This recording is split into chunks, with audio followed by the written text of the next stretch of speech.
हरिओम।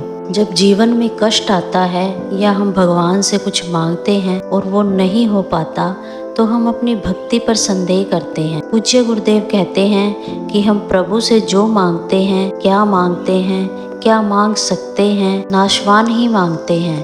परिवर्तनशील, दुखमय या संसार की वस्तु ही तो मांगते हैं। हमारी पुकार प्रभु तक कब पहुंचती है? हमारा चित्त आर्द्र भाव से जब जुड़ता है। आपने प्रभु को क्या माना है? गुरुदेव कहते हैं, आपने परमात्मा को क्या माना है? कुछ नहीं माना, सिर्फ ये दे दो भगवान, वो दे दो, इतना दे दो। आप अपने प्यारे से क्या मांग सकते हैं? पूज्य गुरुदेव कहते हैं कि मान लो आपके सामने आपका प्यारा हो, आपका पुत्र हो, पति, मित्र हो, जो आपका सबसे प्यारा हो, उससे आप क्या मांगोगे?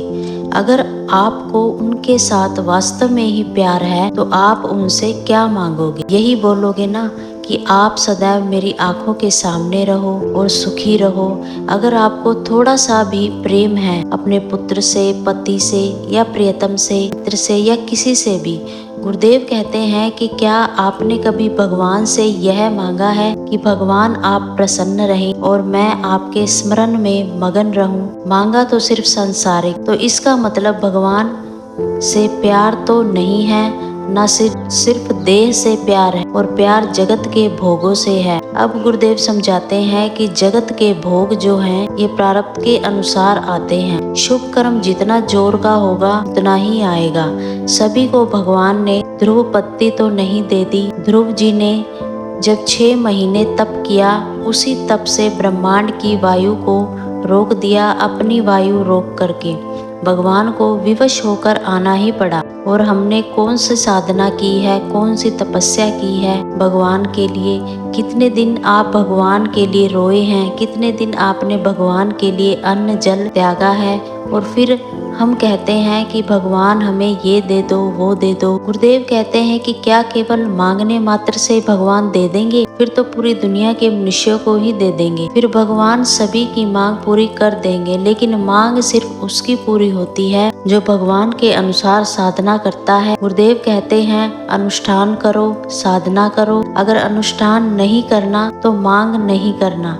जब हम भगवान के होकर मांगेंगे तो एक भी चीज मांगनी नहीं पड़ेगी। अगर भिखारी की तरह मांगेंगे तो थोड़ा ही मिलेगा, लेकिन उनकी संतान होकर मांगेंगे तो सब कुछ मिलेगा। अगर भगवान हमसे बदले में मांग लें कि मैं आपको सब कुछ दूंगा, आप मुझे तप, ध्यान, जप, साधना, अनुष्ठान दीजिए, तो क्या हम दे पाएंगे? भगवान से मांगने का सही तरीका भाव, श्रद्धा और समर्पण से जुड़ा होता है। जब हम ईश्वर से कुछ मांगते हैं तो वह केवल शब्दों से नहीं बल्कि हमारे मन की सच्चाई और भावनाओं से सुनी जाती है। भगवान पर पूरा भरोसा रखें कि वे आपकी प्रार्थना सुनेंगे। संदेह के साथ मांगी गई चीजें अक्सर पूरी नहीं होती।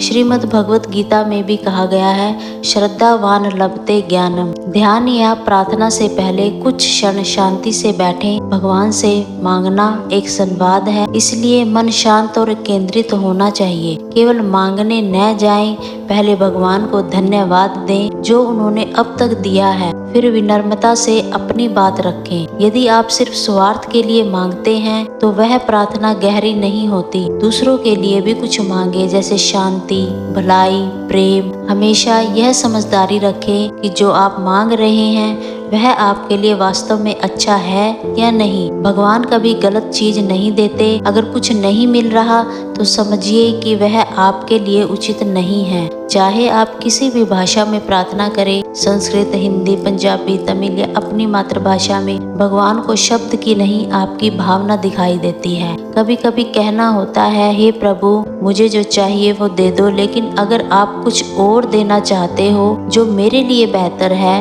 तो वही दो। जय गुरुदेव।